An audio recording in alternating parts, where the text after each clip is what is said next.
ನೀವು ಕನಸಿನಲ್ಲಿ ನಿಮ್ಮ ಪೂರ್ವಜರನ್ನು, ಸತ್ತ ಸಂಬಂಧಿಕರನ್ನು ನೋಡಿದ್ದೀರಾ? ಅವರ ನಗುವು, ಅವರ ಮಾತುಗಳು, ಅವರ ನಜರ್ನಲ್ಲಿ ತುಂಬಿದ ನಿಸ್ಸಂಗತೆ. ಇದು ಕೇವಲ ಕನಸಾಗಿಲ್ಲ, ಇದು ಆತ್ಮದ ಒಂದು ಸಂಕೇತ, ಒಂದು ಯಾನದ ಆರಂಭ. ಗರುಡ ಪುರಾಣದ ಪ್ರಕಾರ ಸಾವು ಯಾವುದೋ ಅಂತ್ಯವಲ್ಲ. ಆತ್ಮವು ಈ ಭೌತಿಕ ಲೋಕದಿಂದ ಆಧ್ಯಾತ್ಮಿಕ ಲೋಕದವರೆಗಿನ ಒಂದು ದೀರ್ಘ ಮತ್ತು ದೀಪ್ತಿಮಯ ಪಯಣವನ್ನು ಪ್ರಾರಂಭಿಸುತ್ತದೆ. ಈ ಪವಿತ್ರ ಆದರೆ ರಹಸ್ಯಮಯ ಕಥೆಯು ಈಗ ಆರಂಭವಾಗುತ್ತಿದೆ. ನಿಮ್ಮ ಜ್ಞಾನ ಸಂಗಮ ಚಾನೆಲ್ ಜೊತೆ ನಿಜವಾದ ಆತ್ಮಯಾನವನ್ನು ಅರಿಯೋಣ. ಓಂ. ಸ್ವಪ್ನದಲ್ಲಿ ಮೃತ ಆಪ್ತರು ಕಾಣಿಸುವುದರ ಹಿಂದಿರುವ ಗರುಡ ಪುರಾಣದ ರಹಸ್ಯ. ಮಾನವನ ಬದುಕು ಮತ್ತು ಸಾವು ಎಂಬ ಎರಡು ತಿರುವುಗಳ ನಡುವೆ ಹಲವಾರು ಅಜ್ಞಾತ ಶಕ್ತಿಗಳು ಕಾರ್ಯನಿರ್ವಹಿಸುತ್ತವೆ. ಮಾನವನು ಸಾವನ್ನಪ್ಪಿದ ಮೇಲೆ ಆತನ ಆತ್ಮ ಏನೆಲ್ಲ ಅನುಭವಿಸುತ್ತದೆ ಎಂಬುದನ್ನು ಗರುಡ ಪುರಾಣವು ಅತ್ಯಂತ ವಿವರವಾಗಿ ತಿಳಿಸುತ್ತಿದೆ. ಈ ಪುರಾಣದಲ್ಲಿ ಮನುಷ್ಯನಿಗೆ ಸಾವು ಸಂಭವಿಸಿದ ನಂತರ ಆತ್ಮವು ಈ ಲೋಕದಲ್ಲಿ ಹೇಗೆ ಸಂಚರಿಸುತ್ತದೆ ಮತ್ತು ಕೆಲವೊಮ್ಮೆ ಬದುಕಿರುವವರಿಗೆ ಹೇಗೆ ಸ್ವಪ್ನಗಳ ಮೂಲಕ ಕಾಣಿಸುತ್ತದೆ ಎಂಬುದರ ಕುರಿತು ದರ್ಶನವಿದೆ. ಮನುಷ್ಯನ ದೇಹವೆಂದರೆ ಮಣ್ಣಿನ ಕವಚ. ಸಾವು ಸಂಭವಿಸಿದಾಗ ಆತ್ಮ ಈ ಕವಚವನ್ನು ತ್ಯಜಿಸಿ ತನ್ನ ಮುಂದಿನ ಯಾತ್ರೆಗೆ ಪ್ರಾರಂಭಿಸುತ್ತದೆ. ಆದರೆ ಕೆಲವು ಆತ್ಮಗಳು ಭೂಲೋಕದಿಂದ ಮುಕ್ತಿಯಾಗದೆ ಇಲ್ಲಿಯೇ ಸುತ್ತಾಡುತ್ತಿರುತ್ತವೆ. ಇಂತಹ ಆತ್ಮಗಳು ತಮ್ಮ ಆತ್ಮೀಯರಿಗೂ ಸ್ವಪ್ನಗಳಲ್ಲಿ ಗೋಚರಿಸುತ್ತವೆ. ಸ್ವಪ್ನದಲ್ಲಿ ಮೃತರ ದರ್ಶನ ಏಕೆ? ಗರುಡ ಪುರಾಣದ ಪ್ರಕಾರ ಮೃತ ಆತ್ಮವು ಪಿತೃಲೋಕಕ್ಕೆ ಹೋಗುವ ಮೊದಲು 13 ದಿನಗಳ ಕಾಲ ಭೂಲೋಕದ ಸುತ್ತಲೂ ತಿರುಗಾಡುತ್ತದೆ. ಈ ಅವಧಿಯಲ್ಲಿ ಅವರು ತಮ್ಮ ಆತ್ಮೀಯರನ್ನು ನೋಡಲು, ತಾವು ಉಳಿಸಿ ಹೋಗಿರುವ ಸಂದೇಶವನ್ನು ನೀಡಲು ಅಥವಾ ಇನ್ನೂ ಪೂರ್ತಿಯಾಗದ ಕರ್ಮಗಳ ಬಗ್ಗೆ ತಿಳಿಸಲು ಪ್ರಯತ್ನಿಸುತ್ತಾರೆ. ಇದರಿಂದಾಗಿ ಅವರು ತಮ್ಮವರ ಕನಸಿನಲ್ಲಿ ಕಾಣಿಸಿಕೊಳ್ಳಬಹುದು. ಕನಸಿನ ಅರ್ಥಗಳು. ಮೃತ ವ್ಯಕ್ತಿ ಸಾಂತ್ವನ ನೀಡುವ ದೃಷ್ಟಿಯಲ್ಲಿ ಕಾಣಿಸಿದರೆ ಆತ್ಮಶಾಂತಿಯಲ್ಲಿದೆ.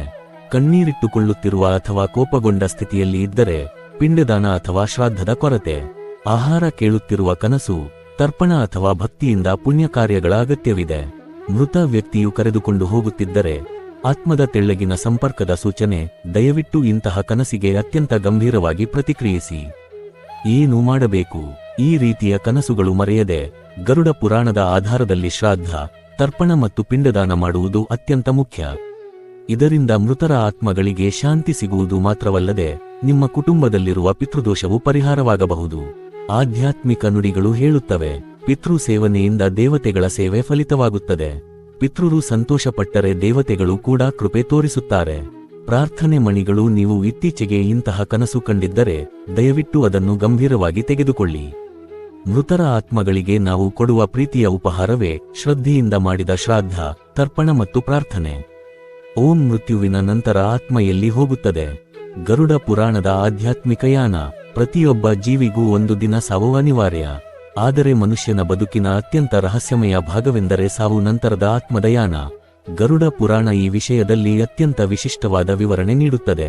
ಇದು ಕೇವಲ ಧಾರ್ಮಿಕ ಗ್ರಂಥವಲ್ಲ, ಆತ್ಮದ ಯಾತ್ರೆಯ ತತ್ವಚಿಂತನ. 1. ಸಾವಿನ ಕ್ಷಣ.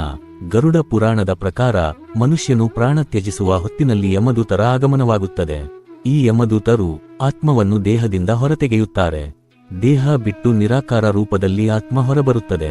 ಆದರೆ ಈ ಆತ್ಮಕ್ಕೆ ಇನ್ನೂ ತನ್ನ ದೇಹವನ್ನು ಬಿಟ್ಟು ಹೋಗುವ ಭಾವನೆ ಆಗಿಲ್ಲ. ಅದು ತಾನು ಸತ್ತಿದ್ದೆ ಎಂಬುದನ್ನೇ ಒಪ್ಪಿಕೊಳ್ಳುವುದಿಲ್ಲ. 2. ಪಿತೃಯಾನ. ಆತ್ಮದ ಮೊದಲ ಹಂತ. ಸಾವು ನಂತರದ ಮೊದಲ 13 ದಿನಗಳವರೆಗೆ ಆತ್ಮ ಭೂಲೋಕದಲ್ಲಿಯೇ ಇರುತ್ತದೆ. ಈ ಅವಧಿಯನ್ನು ಪಿತೃಯಾನ ಎಂದು ಕರೆಯಲಾಗುತ್ತದೆ. ಆತ್ಮ ತನ್ನ ಕುಟುಂಬದವರೊಂದಿಗೆ ತಿರುಗಾಡುತ್ತದೆ. ಕೆಲವೊಮ್ಮೆ ಅದು ತನ್ನ ನೆಚ್ಚಿನ ಸ್ಥಳಗಳ ಕಡೆಗೆ ಸೆಳೆಯಲ್ಪಡುತ್ತದೆ. ಇದೇ ಕಾರಣಕ್ಕೆ ಇತ್ತೀಚೆಗೆ ಮೃತರಾದವರು ಕನಸಿನಲ್ಲಿ ಕಾಣಿಸಿಕೊಳ್ಳುವುದು ಸಾಮಾನ್ಯ. 3. 13ನೇ ದಿನದ ತತ್ಕಾಲ ಶುದ್ಧಿ. 13ನೇ ದಿನ ಪಿಂಡದಾನ ಹಾಗೂ ಶ್ರಾದ್ದ ಕಾರ್ಯಗಳು ಮಾಡುವುದರಿಂದ ಆತ್ಮಕ್ಕೆ ಹೊಸ ದಾರಿ ತೆರೆದಿಡಲಾಗುತ್ತದೆ.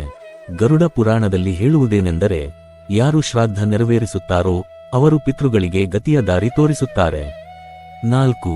ಆತ್ಮದ 17 ನಾಡಿಗಳು.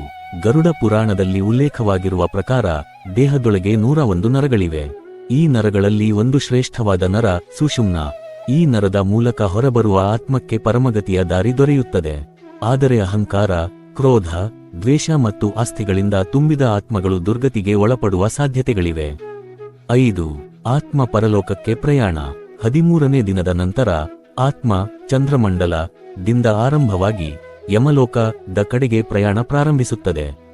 ಈ ಪ್ರಯಾಣ ಸರಳವಲ್ಲ. ದಾರಿಯಲ್ಲಿ 16 ಹಂತಗಳಿವೆ. ಪ್ರತಿಯೊಂದರಲ್ಲಿ ಆತ್ಮವು ತನ್ನ ಭೂಲೋಕದ ಕರ್ಮಗಳ ಆಧಾರದ ಮೇಲೆ ಪ್ರಶ್ನೆಗೊಳಗಾಗುತ್ತದೆ. ಕಳ್ಳತನ, ಹಿಂಸೆ, ಮೋಸ ಮಾಡಿದವನು ನೋವು ಅನುಭವಿಸುತ್ತಾನೆ. ಧರ್ಮಪಾಲಕರಾದ ಚಿತ್ರಗುಪ್ತರ ಪಟಿಯಲ್ಲಿ ಎಲ್ಲರೂ ತಪ್ಪು ಸತ್ಯಗಳಿಲ್ಲದೆ ದಾಖಲಾಗಿರುತ್ತದೆ. 6. ಪಾಪದ ಫಲ, ನರಕದ ವಿವರಗಳು. ಗರುಡ ಪುರಾಣದಲ್ಲಿ 28 ವಿಧದ ನರಕಗಳು ಉಲ್ಲೇಖವಾಗಿವೆ. ಪ್ರತಿಯೊಂದು ನರಕವೂ ವಿಭಿನ್ನ ಪಾಪಗಳಿಗೆ ಮೀಸಲಾಗಿರುತ್ತದೆ.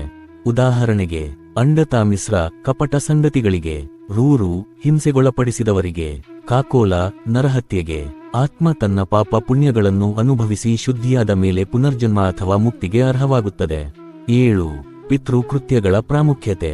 ಆತ್ಮದ ಶಾಂತಿಗಾಗಿ ಬದುಕಿರುವವರು ಶ್ರಾದ್ದ, ತರ್ಪಣ, ದಾನ ಮತ್ತು ಸತ್ಪ್ರವೃತ್ತಿಗಳನ್ನು ನಿರ್ವಹಿಸಬೇಕು. ಮೃತ ಆತ್ಮದ ಶ್ರೇಯಸ್ಸು ಬದುಕಿರುವವರ ಕರ್ತವ್ಯದಿಂದ ನಿರ್ಧಾರವಾಗುತ್ತದೆ ಎಂಬುದನ್ನು ಗರುಡ ಪುರಾಣ ಸ್ಪಷ್ಟಪಡಿಸುತ್ತದೆ. ಪ್ರಾರ್ಥನೆ ಮಣಿಗಳು ಸಾರಾಂಶ. ಸಾವು ಅಂತ್ಯವಲ್ಲ, ಅದು ಆತ್ಮದ ಹೊಸ ಆರಂಭ. ಗರುಡ ಪುರಾಣ ನಮಗೆ ಈ ಯಾನವನ್ನು ಪವಿತ್ರ ಹಾಗೂ ಧಾರ್ಮಿಕವಾಗಿ ನೋಡಬೇಕೆಂದು ಹೇಳುತ್ತದೆ. ನಮ್ಮ ಪಿತೃಗಳು ಮುಕ್ತಿಯಾಗಬೇಕೆಂದರೆ ನಾವು ಅವರಿಗಾಗಿ ಶ್ರದ್ಧೆಯಿಂದ ಕರ್ಮಗಳನ್ನು ನಿರ್ವಹಿಸಬೇಕು. ಇವುಗಳು ಕೇವಲ ವಿಧಿ ವಿವರಣೆಗಳಲ್ಲ, ಆತ್ಮದ ಶುದ್ಧೀಕರಣದ ಮಾರ್ಗವಲ್ಲದೆ ಮತ್ತೇನೂ ಅಲ್ಲ. ಈ ರೀತಿಯ ಪವಿತ್ರ ಮತ್ತು ಆಧ್ಯಾತ್ಮಿಕ ವಿಷಯಗಳಿಗಾಗಿ ನೀವು ಜ್ಞಾನ ಸಂಗಮ ಚಾನೆಲ್ ಜೊತೆ ಇದ್ದೀರಿ ಎಂಬುದಕ್ಕೆ ಧನ್ಯವಾದಗಳು. ಆತ್ಮದ ಯಾನ ಇಷ್ಟವಾದರೆ ಇದು ಕೇವಲ ಆರಂಭ. ನಾವು ಇನ್ನೂ ಬಹುಶಃ ಆಳವಾದ ವಿಷಯಗಳನ್ನು ಮುಂದಿನ ವಿಡಿಯೋಗಳಲ್ಲಿ ಅನಾವರಣ ಮಾಡುತ್ತೇವೆ. ಈ ವಿಡಿಯೋ ನಿಮಗೆ ಉಪಯುಕ್ತವಾಗಿದೆ ಎನ್ನಿಸಿದರೆ ದಯವಿಟ್ಟು ಲೈಕ್ ಮಾಡಿ, ಕಾಮೆಂಟ್ನಲ್ಲಿ ನಿಮ್ಮ ಅಭಿಪ್ರಾಯವನ್ನು ಹಂಚಿಕೊಳ್ಳಿ ಮತ್ತು ನಿಮ್ಮ ಸ್ನೇಹಿತರು ಮತ್ತು ಕುಟುಂಬದವರಿಗೆ ಶೇರ್ ಮಾಡಿ. ಹೀಗೆಯೇ ಹೆಚ್ಚು ಆಧ್ಯಾತ್ಮಿಕ ವಿಷಯಗಳನ್ನು ಪಡೆಯಲು ಜ್ಞಾನ ಸಂಗಮ ಚಾನೆಲ್ನು ಈಗಲೇ ಸಬ್ಸ್ಕ್ರೈಬ್ ಮಾಡಿ ಮತ್ತು ಬೆಲ್ ಐಕಾನ್ ಒತ್ತಿ ಹೊಸ ವಿಡಿಯೋಗಳ ನೋಟ ನಿಲ್ಲದಂತೆ ಮಾಡಿ. ನೀವು ಕನಸಿನಲ್ಲಿ ನಿಮ್ಮ ಪೂರ್ವಜರನ್ನು, ಸತ್ತ ಸಂಬಂಧಿಕರನ್ನು ನೋಡಿದ್ದೀರಾ? ಅವರ ನಗು